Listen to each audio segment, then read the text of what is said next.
വളരെ സീനിയറായിട്ടുള്ള lieutenant general Ajith നീലകണ്ഠൻ്റെ നേതൃത്വത്തിലുള്ള ടീമാണ് അവിടെ പോകുന്നത്. കൃത്യമായ അന്വേഷണം നടന്നിരിക്കും. ആരോഗ്യ സർവകലാശാലയുടെ വിദ്യാർത്ഥിയാണ് നിതിൻ രാജ്. കണ്ണൂർ ഡെൻ്റൽ കോളേജിൽ പഠിക്കുന്ന നിതിൻ രാജ് നമ്മുടെ സ്വന്തം വിദ്യാർത്ഥിയാണ്.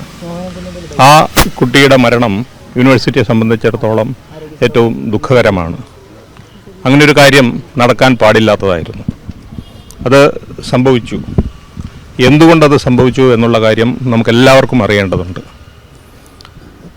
അങ്ങനെ സംഭവിച്ചതിന് പിന്നിൽ കുറ്റക്കാരായിട്ട് ആരെങ്കിലുമൊക്കെ ഉണ്ടെങ്കിൽ അവർ നിയമത്തിൻ്റെ മുന്നിൽ വരേണ്ടതുമാണ്. അപ്പോൾ പോലീസിൻ്റെ വിപുലമായ അന്വേഷണം നടക്കുന്നുണ്ട് എന്ന് നമുക്കറിയാം. യൂണിവേഴ്സിറ്റിയുടെ തലത്തിൽ അന്വേഷണം ഈ വിഷയം അറിഞ്ഞ അപ്പോൾ തന്നെ പ്രഖ്യാപിച്ചതാണ്. യൂണിവേഴ്സിറ്റിയുടെ governing council member lieutenant general Ajith Neelakantan, ഇന്ത്യയിലെ ഏറ്റവും സീനിയർ ആർമി ഓഫീസറായിരുന്ന ലഫ്റ്റനന്റ് ജനറൽ അജിത് നീലകണ്ഠൻ യൂണിവേഴ്സിറ്റിയുടെ ഗവേണിംഗ് കൗൺസിൽ മെമ്പറാണ്. അദ്ദേഹത്തിൻ്റെ നേതൃത്വത്തിൽ യൂണിവേഴ്സിറ്റിയുടെ വിദ്യാഭ്യാസ കാര്യാലയം ഡീൻ, അതുപോലെ ഡെൻ്റൽ ഡീൻ, മെഡിസിൻ ഡീൻ, ഇത്രയും പേരുള്ള സംഘം അന്വേഷണം ആരംഭിച്ചിട്ടുണ്ട്. മിനിഞ്ഞാന്ന് തന്നെ ആ ടീം ഇവിടെ വന്നു. അമ്മയുമായും അച്ഛനുമായും എല്ലാവരുമായും സംസാരിച്ചിട്ടുണ്ട്. ആ ടീം ഇന്നും നാളെയും കോളേജ് അവിടെ വിദ്യാർത്ഥികളുണ്ടാവില്ല, അവധിയായതുകൊണ്ട് വെള്ളിയാഴ്ച അവർ കോളേജിലെത്തുന്നതാണ്. സമഗ്രമായി അന്വേഷിക്കും. ഈ കോളേജിൻ്റെ ബാക്ക്ഗ്രൗണ്ടിനെ കുറിച്ച് അന്വേഷിക്കും. എന്തുകൊണ്ടാണ് ഇങ്ങനെയൊക്കെ സംഭവിക്കുന്നതെന്ന് അന്വേഷിക്കും. കൃത്യമായ നടപടി, ശക്തമായ നടപടി ആരോഗ്യ സർവകലാശാല നടത്തുമെന്നാണ് എനിക്ക് പറയാനുള്ളത്. ഇവരുടെ ദുഃഖത്തിൽ ഞങ്ങൾ പങ്കുചേരുന്നു. ഇത് ഒരിക്കലും സംഭവിക്കാൻ പാടില്ലാത്തതാണ്. അല്ല, ഞാൻ പറയാം, ഇല്ല, യൂണിവേഴ്സിറ്റിക്ക് പരാതി ഇതുവരെ കിട്ടിയിട്ടില്ല. പക്ഷേ ഇപ്പോൾ വന്നല്ലോ, തീർച്ചയായിട്ടും നടപടി ഉണ്ടാവും. ഇങ്ങനൊരു സംഭവം കേരളത്തിൽ സംഭവിക്കാൻ പാടില്ല. അതെ, അത് ഞാൻ അറിഞ്ഞു. അല്ല, പറഞ്ഞു ഇല്ല, സർവകലാശാല നടപടി എടുത്തിട്ടില്ല. ഇനി കോളേജിൽ നടപടി എടുക്കുകയും അവർ സർവകലാശാലയെ അറിയിക്കാതിരിക്കുകയും ചെയ്താണോ എന്ന് എനിക്ക് അറിഞ്ഞൂടെ. ഇപ്പോൾ എൻ്റെ അറിവിലില്ല. ഇനിയിപ്പോൾ പഴയ റെക്കോർഡുകൾ വല്ലതും ഉണ്ടോ എന്ന് അറിയണം. എൻ്റെ അറിവിലില്ല. പക്ഷേ ഞാൻ പറഞ്ഞല്ലോ, എന്തെങ്കിലും പ്രശ്നമുണ്ടെങ്കിൽ മുമ്പിലോ പിന്നീടോ ഉണ്ടായിട്ടുണ്ടെങ്കിൽ അതികർശനമായ നടപടി ഉണ്ടാകും. ഇത്തരം കോളേജുകൾ തുടരണമോ എന്നുപോലും യൂണിവേഴ്സിറ്റി ആലോചിക്കും. ഇല്ല, അന്വേഷണം ആദ്യം ആരംഭിക്കട്ടെ. അന്വേഷണത്തിന് ശേഷം നടപടികൾ ഉണ്ടാക്കും. ഏതു തരത്തിലുള്ള നടപടികൾ ഉണ്ടാകും. മാത്രമല്ല, ഈ വിഷയം ഇന്നലെ തന്നെ ബഹുമാനപ്പെട്ട കേരള ഗവർണർ ആർലേക്കർ സാർ അന്വേഷിച്ചിരുന്നു. അപ്പോൾ ഇന്ന് ഉച്ച കഴിഞ്ഞ് സാറിപ്പം പുറത്താണ്, വന്നാൽ ഞാൻ കാണും. ഈ വിവരം, ഞാൻ കണ്ട കാര്യങ്ങൾ, ഞാൻ ചെയ്യാൻ പോകുന്ന കാര്യങ്ങൾ ഗവർണറെയും അറിയിക്കുന്നതാണ്. ചാൻസലറാണല്ലോ നമ്മുടെ യൂണിവേഴ്സിറ്റിയുടെ ഏറ്റവും വലിയ അധികാരി. അപ്പോൾ ചാൻസലർ അറിയിക്കും. ചാൻസലർ ഇന്നലെ തന്നെ സംസാരിച്ചിരുന്നു. ഞാൻ ഇതുവരെ ചെയ്ത കാര്യങ്ങളുടെ റിപ്പോർട്ട് ചാൻസലർക്ക് കൊടുത്തിട്ടുണ്ട്. ഇന്നലെ തന്നെ ഇമെയിലായിട്ട് ചാൻസലർക്ക് കൊടുത്തിട്ടുണ്ട്.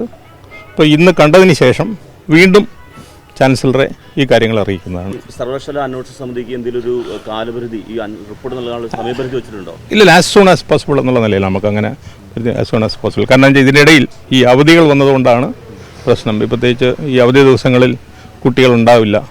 വിഷുവാണ്, കണ്ണൂർ ഭാഗത്തൊക്കെ വലിയൊരു സെലിബ്രേഷനാണ്. അപ്പം അങ്ങനെ ഒരു പ്രശ്നമുണ്ട്. അല്ല, അതൊക്കെ ഞാൻ മീഡിയയിൽ കണ്ടു. അല്ലല്ല, ഒളിവിലായിട്ടുള്ള ആളുകളൊക്കെ കണ്ടുപിടിക്കാനാണല്ലോ കേരള പോലീസ്. അതിലൊന്നും ഞങ്ങൾക്ക് യാതൊരു സംശയമൊന്നുമില്ല. അതൊക്കെ പോലീസ് നേരിട്ടോളും.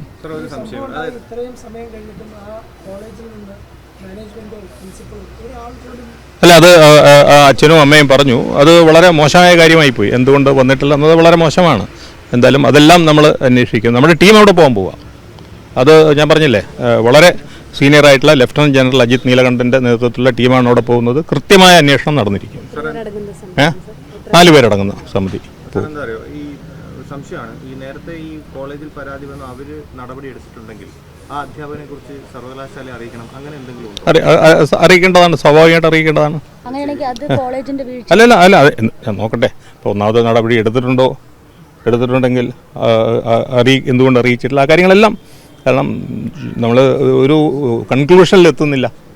മനസ്സിലായില്ലേ? അമ്മയുടെ ദുഃഖം തീർച്ചയായിട്ടും നമുക്കറിയാം. നടക്കാൻ പാടില്ലാത്ത കാര്യം നടന്നു എന്നുള്ള കാര്യവും നമുക്കറിയാം. കേരളത്തിൽ ഇങ്ങനെ ഒരു കാര്യം ഇനി ഒരിക്കലും നടക്കരുത് എന്നുള്ള കാര്യം നമ്മുടെ ആവശ്യമാണ്. അതൊക്കെ നമ്മൾ ചെയ്യും. ഇതിന് കുറ്റക്കാരെങ്കിലും ഉണ്ടെങ്കിൽ നമ്മൾ കൃത്യമായ ശിക്ഷ, അത് അധ്യാപകനാകാം, കോളേജാകാം, മാനേജ്മെൻ്റ് ആകാം, ആരായാലും യൂണിവേഴ്സിറ്റി നടപടിയെടുക്കും. സാർ, നമ്മുടെ ക്യാമ്പസുകളിൽ ഇക്കാലത്തും ഇത്തരത്തിൽ ജാതീയഭ്യമം നടക്കുന്നു എന്ന് വരുന്നത് എത്ര മോശമാണ്? അതൊരു എന്താണ് സാർ അതിനെപ്പറ്റി? അങ്ങനെയൊന്നും സംഭവിക്കാൻ പാടില്ല. അപ്പോൾ അത്രയിലേക്ക് പറയാൻ പറ്റില്ല. അങ്ങനെയൊന്നും ഒരിക്കലും സംഭവിക്കാൻ പാടില്ല. ഒരു പരാതി പറയാൻ പോലും കുട്ടികൾക്ക് പേടിയാണെന്ന് പറയും. ഇന്റർണൽ മാർക്ക് കുറയ്ക്കുന്നു. അല്ല, ആരോഗ്യ സർവകലാശാലയിൽ അതിനുള്ള സംവിധാനങ്ങൾ നമ്മൾ ഏർപ്പെടുത്തിയിട്ടുണ്ട്. എല്ലാ കോളേജുകളിലും ഗ്രീവൻസ് കമ്മിറ്റി ഉണ്ട്. എല്ലാ കോളേജുകളിലും നിയമപരമായിട്ടുണ്ട്. അത് നടക്കുന്നുണ്ടോ എന്നുള്ള കാര്യം 100% എനിക്ക് പറയാൻ പറ്റില്ല. ഒരുപാട് കോളേജുകൾ നടക്കുന്നുണ്ട് ഗ്രീവൻസ് കമ്മിറ്റി. ഈ ഗ്രീവൻസ് കമ്മിറ്റിയിൽ പരാതി കൊടുത്തു കഴിഞ്ഞിട്ട് ആ പരാതിയിൽ പരിഹാരം കാണുന്നില്ലെങ്കിൽ യൂണിവേഴ്സിറ്റിയുടെ ഗ്രീവൻസ് കമ്മിറ്റിയുണ്ട്. ആ ഗ്രീവൻസ് കമ്മിറ്റിയിൽ വിദ്യാർത്ഥി പ്രതിനിധിയുണ്ട്. വിദ്യാർത്ഥി പ്രതിനിധി അടക്കമുള്ള ഗ്രീവൻസ് കമ്മിറ്റി യൂണിവേഴ്സിറ്റിയിലുണ്ട്. സംവിധാനങ്ങളുണ്ട്.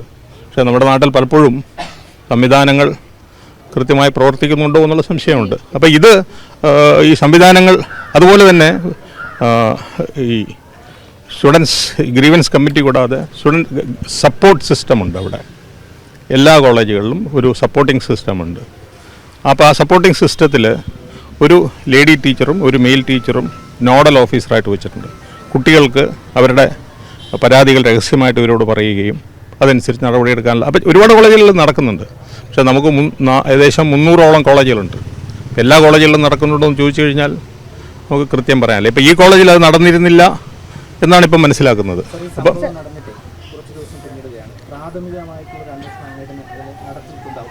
ഇല്ല, അത് തുടങ്ങുന്നില്ല, പറയാൻ പറ്റില്ല. ഇപ്പോൾ ഒരു കൺക്ലൂസീവ് സ്റ്റേറ്റ്മെൻറ്റും ഒന്നും പറയാൻ പോകുന്നില്ല, ഒന്നും പറയാൻ പാടില്ല. ഗവർണർ കൊടുത്തിരിക്കുന്ന ഒരു സ്റ്റാറ്റസ് റിപ്പോർട്ടാണ്. എന്താണ്? അതായത് ഇങ്ങനെ അറിഞ്ഞു, ഇപ്പോൾ ഞാനൊരു കമ്മിറ്റി രൂപീകരിച്ചു, കമ്മിറ്റി അച്ഛനെയും അമ്മയും കണ്ടു, അത് കഴിഞ്ഞതിന് ശേഷം കമ്മിറ്റി കോളേജിൽ പോകുന്നു.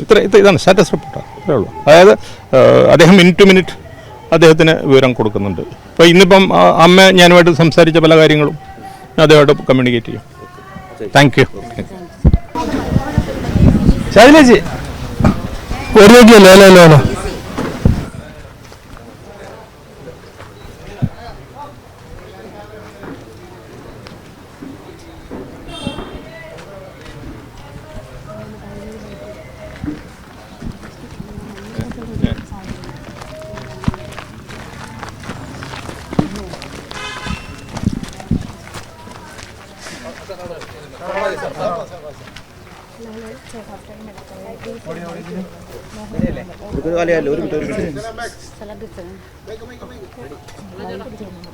ഓക്കെ.